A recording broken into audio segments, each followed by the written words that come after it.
What's up, guys? Fantasy Joe back here with some more fantasy football content. Today we are doing a mock draft from the 12 spot point PPR. Typical league format: two running back, two wide receiver, one flex. Let's hop right into this draft, see who we get the number one overall pick. Or not number one overall, with our first round pick. If you guys are new, please hit the like button on the video, subscribe, hit me up in the comments down below. I respond to all the comments as always. Okay, so let's see. Start off: Christian McCaffrey, Saquon Barkley, Dalvin Cook, Alvin Kamara, Derrick Henry, Devontae Adams, Ezekiel Elliott, Jonathan Taylor, Tyreek Hill, Stephon Diggs, and Aaron Jones. So at this point, PPR, I do find Ekeler pretty enticing, to be honest with you. Hopkins is, a nice player. I'm having the back-to-back pick, so I can really, I could get him and I could get Hopkins and Ekeler if I want. And that's what I'm going to do, honestly. In a PPR league, I think Ekeler is a fine RB1. And DeAndre Hopkins is an absolute stud target volume monster. So I'll take both of those guys, and I'll lock in my first and second round pick. I probably wouldn't take Ekeler this high if it wasn't PPR. Probably wait a little bit to mid-second round, but it is. So I'll take Austin Ekeler and DeAndre Hopkins. And we'll see who I can get in the third and fourth round. Okay, Miles Sanders as a top running back available makes me very happy. I secured at least Austin Ekeler. Honestly, Najee Harris is still here in the third round. I'm not even a big Najee Harris guy, but I feel like this is way too late for him. I would do like J.K. Dobbins. In a PPR, though, I am going to take Najee Harris. I did not think I'd take him in many drafts, but I'll take Najee Harris in a PPR with the likes of these guys still available. Only other player I'd really consider, I consider J.K. Dobbins. I think he's a fine third-round pick. But in a PPR, I give the tiebreaker to Najee. That's about it as far as I consider, honestly. Those are the two players. I'm not very high on Miles Sanders this year because they drafted Kenny Gainwell, excuse me. Yeah, he's a fifth-round pick, but highly productive his last year at Memphis, and last year he played at Memphis, and is a pass-catching running back, fits that skill set. I think he had over 50 receptions his last year in college, which is a ton for a college running back. Okay, so we took, Najee Harris, and now we're going to snag J.K. Dobbins here too. It is a PPR, so he takes a slight downgrade for that, but I think he's a pretty good running back, and I get him as my flex. I'm feeling really good about it. And then as far as receivers goes, I think I've said this a little bit in my draft strategy video, but I know a lot of people saw that. So my draft strategy basically is this year, as far as wide receivers go, if I can't secure one of the top dogs, like top 5 receiver, which for me would probably be DeAndre Hopkins would be in there, no particular order. DeAndre Hopkins, Stephon Diggs, Devontae Adams, Tyreek Hill, and maybe A.J. Brown is probably my top tier of receivers right now. And it's like I would like to secure one of them, or else I'm probably going to get 2 lower tier guys, like 2 twos, wide receiver 2s, and try to just shore it up that way, in all honesty. Courtland Sutton's still available. He's a pretty enticing player. Honestly, a lot of very good running back value still on the board. Not loving a ton of these receivers, but we'll see what else is available. Devonta Smith is still out there. You know what? Honestly, I don't love the receivers here. I'm just going to punt it. I'm going to take Myles Gaskin here. This is a strategy I've been utilizing recently. Sure, he's got that 7th round bye, which is a little less than ideal. Now I have 2 other running backs with 7th-round buys, but by the time I get to week 7, will I still have all 4 of these running backs? Kind of unlikely, and this is a mock draft anyway. But I don't mind starting my draft taking 4 good running backs in my first 5 picks, because where else am I going to get them in the draft? I can take receivers late. I can take the likes of Cole Beasley in the 10th round, guys like that. But I'm not going to get Myles Gaskin quality of player later in the draft. You know what we're going to do, though? We're going to revert this pick. I do really like Myles Gaskin.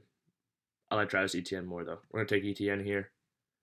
Draft him. I think 2 running backs here is a little too rich. As I said, getting bench players before I get my wide receiver or tight end might not be the greatest strategy. 6th round, though, I am going to take TJ Hockenson here. I don't draft Hockenson very often in drafts, but I think there's a tier break here between me and the next best player for him.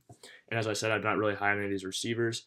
I really like TJ Hockenson this year because they don't have a whole lot of passing weapons except for him. So I think he's basically going to be the number 1 option on that team. get a lot of passing volume. I think they're going to be losing a lot as well. So I'll take TJ Hawkins in here, lock in that tight end spot. I like him. I think he gets a little bit of a bump as well in the PPR because I think he's just one of those guys that is going to be getting a ridiculous amount of volume this year.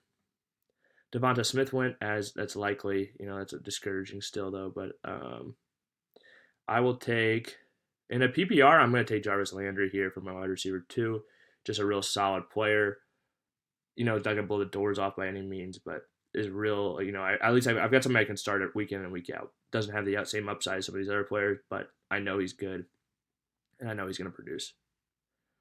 Looking at some of these receivers, Melvin Gordon's also still pretty enticing. But I think I'm going to take Antonio Brown here. I think Antonio Brown is falling way too far in drafts. I don't really understand it. Sure, he's not going to get the volume of being a number 1 or a number 2, maybe. Or, he could be the number 1 or number 2 on this team, honestly. But, he had 82 targets, I want to say, or 62 targets in 62 targets in 12 games, or in 8 games last year or something. So it's just like, if he gets 120 targets in that offense, I think he will be very productive for fantasy. I'll take Mike Williams here. Another high outcome receiver potential. Joe Burrow, Matthew Stafford, Ryan Tannehill, all these guys are still available. I just want one of those guys between Burrow or Stafford and Tannehill, or Matt Ryan, honestly, so I'm just going to keep punting that position down the road. And I'm going to snag Cole. I do like Devin Singletary. I think he's a good value. Man. I'll take Devin Singletary here and hope there's a chance. Beasley is definitely not coming back to me again. I'll take Devin Singletary, though. Just take the running back. I have 2 bench receivers already. Even though I went running back heavy, you really can never have enough.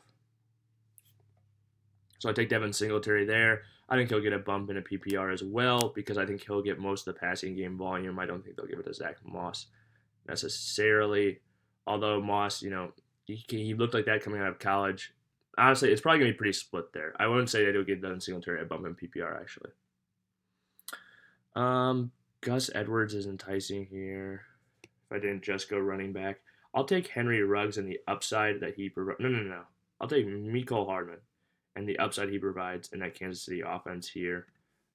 Ruggs is another guy I like. I thought about Ekeler too, just because he's getting a bag. We'll take Ruggs though.